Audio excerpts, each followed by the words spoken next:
So I had a friend that asked me to do a video on how to cook an egg in a cast iron skillet, and also how to clean it. So today I'm going to show you what I use, how I clean, and how I prepare my skillet and season it for the next time. So here we go. First, I have egg and I have some butter. I use a metal spatula. To me, that's something that's critical. It allows me to prepare or to scratch if there was any type of food that gets on top of the cooking surface. I could be able to scrape it.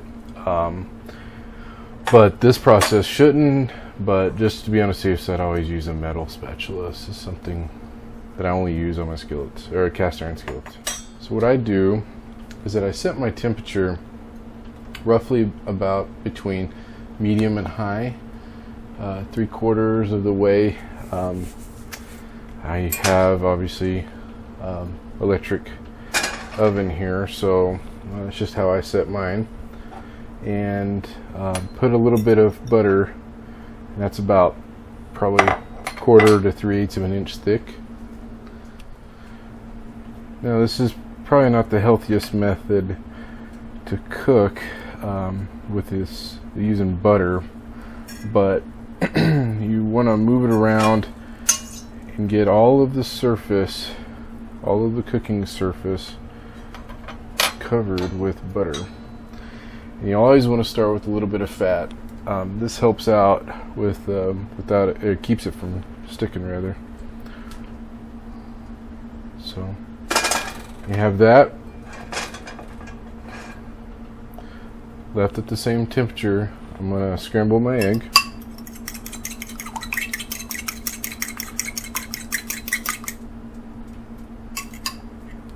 And just drop it in just like that. Okay. Now I usually let mine set just for about 15-20 seconds. And as you can see, I can already lift it up with no problems. If I wouldn't have had that butter in there, the eggs would have not have, it definitely would not have stuck, or would have stuck rather. Let's see. Yeah, that's exactly what you want.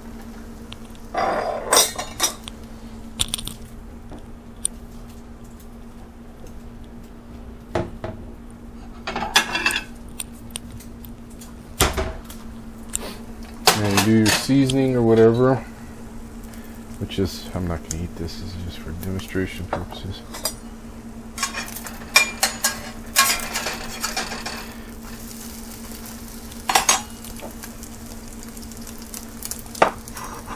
Okay, by this time it should be ready to go. You just place it right into your plate like that. It's really good and ready to go. Now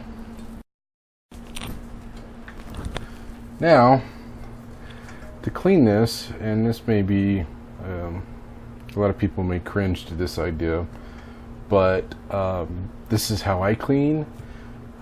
This is what I usually do. So there's going to be different methods out there. This is just something that how I've been doing it for a while, and I've never gotten sick. The food's always tasted great. So what I do is I make sure this is still hot, but make sure the water is really hot, and I run it underneath hot water and get the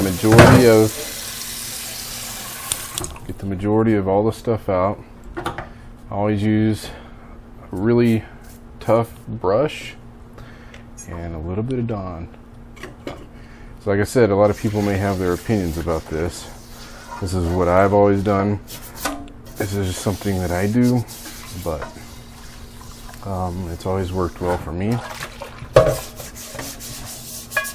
I make sure I get every little portion of the cooking surface scrubbed with your brush.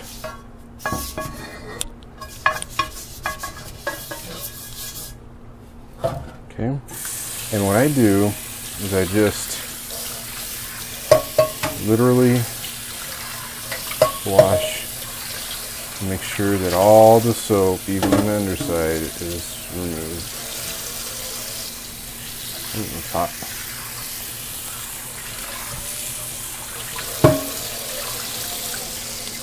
Okay.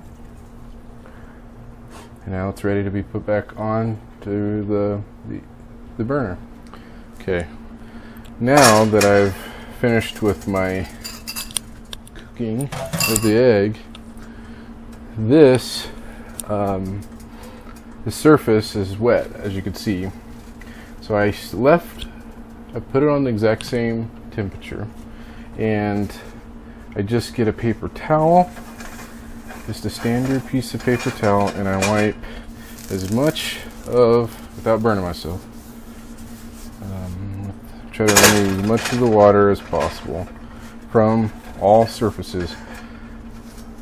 And there's even going to be water inside the pores of the metal. So I would advise cleaning or making sure everything's dry. Now, I let it set for 30, 45 seconds, maybe a minute. And I always use Crisco vegetable shortening. This particular can, my wife bought it for me, and I've used this constantly on my skillet. So this is the best way to season it. Okay, I usually just get a little bit of dollop. I mean, you can put on as much as you want. You know what? Why not? So you just put it in, and it'll turn into a liquid form.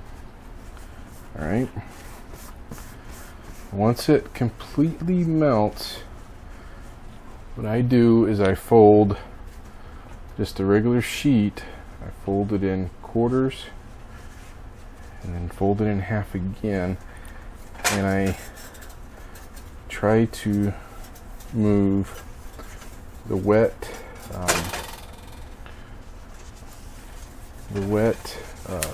shortening all throughout the whole skillet on the inside, even paying attention to the inner side. Now, I don't know if you could see this right now. The oil or the shortening is starting to smoke. That is a good thing. Once it starts to smoke, that means that the shortening is turning into a plastic form. I know that may sound kind of weird to you, but that's something that you want. That plastic form makes makes a covering or a coating onto the metal that helps and prevents any of the food sticking. And you'll see, once it starts to smoke, you'll see the oil that remains in, and it'll start dissipating, and it'll get kind of a spider web look to it.